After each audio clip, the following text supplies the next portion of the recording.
भी दृढ़ संकल्प ले रहे हैं कि हम अपने समाज को अपने पूरे एकजुटता के साथ संगठित करके रहेंगे। जब तक हम संगठित नहीं रहेंगे बाबा साहब का मिशन अधूरा रहेगा। उसके बाद बाबा साहब ने कहा शिक्षित बनो, संगठित रहो, संघर्ष करो। अगर कोई गलत काम हो रहा है तो उसके लिए हम संघर्ष करें। यही हमारे बाबा साहब का सबसे बड़ा पैगाम है। और यही पैगाम पूरे मुल्क में जिस दिन पहुंच जाएगा उस दिन बाबा साहब के मिशन को भी कामयाबी मिलेगी और हमारा आपका सारा मुल्क का सारे समाज का उत्थान हो जाएगा और हम सभी लोग एक और नेक बन करके रह जाएंगे। आज मैं भी इस मंच पे खड़ा हूँ, बाबा साहब की जन्म जयंती के शुभ अवसर पर आया हूँ। बाबा साहब ने केवल एक समाज के लिए नहीं काम किया है। अगर कोई कहे कि वो अपने समाज के लिए ही केवल काम किए हैं, कोई कहे कि एक वर्ग विशेष के लिए काम किए हैं, तो ये भी गलत बात है। अगर कोई कहे कि एक समाज के लिए काम किए हैं तो मैं तो उसे कहूंगा कि वो आसमान की तरफ मुंह करके थूक रहा है, क्योंकि वो थूकेगा तो मुंह में ही उसके गिरेगा। इसलिए बाबा साहब ने जो मिशन दिया है, जो पैगाम दिया है, जो कानून बनाया है, वो सारे समाज के लिए बनाया है। आज मैं भी इस मंच पे खड़ा हूँ, आप तमाम लोगों के बीच में इस्लाम धर्म का मानने वाला हो करके आप सबके बीच में आया हूँ और बाबा साहब का पैगाम दे रहा हूँ। अपने लिबास में हूँ तो ये भी मुझे अधिकार मिला है तो बाबा साहब ने दिया है। मैं अपने सर पे टोपी लगा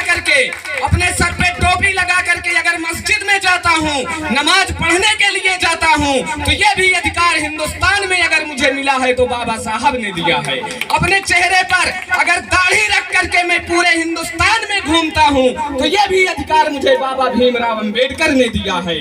आज मैं अपने समाज के लिए अगर लड़ रहा हूँ तो ये भी अधिकार हमें बाबा साहब ने दिया है। अगर पूरे हिंदुस्तान में, पूरे भारतवर्ष में किसी के लिए कोई गलत काम किया जाता है, अगर उसके लिए हम रोड पर उतर करके उसका एहतजाज करते हैं, उसका विरोध प्रदर्शन करते हैं, तो इसका भी अधिकार हमें बाबा साहब ने दिया। इसलिए मैं आप सभी लोगों से गुजारिश करता हूं कि बाबा साहब के सबसे पहला मिशन जो है उसको सबसे पहले आप मजबूती के साथ कायम करें। शिक्षित बनो, आधी रोटी खाइए लेकिन अपने बच्चों को जरूर पढ़ाइए। अगर हम शिक्षित हो गए तो बाबा साहब का तीनों मिशन कामयाब हो जाएगा। अगर हम शिक्षित हो गए तो जरूर से जरूर संगठित भी हो जाएंगे और संघर्ष करने के लायक भी हो जाएंगे।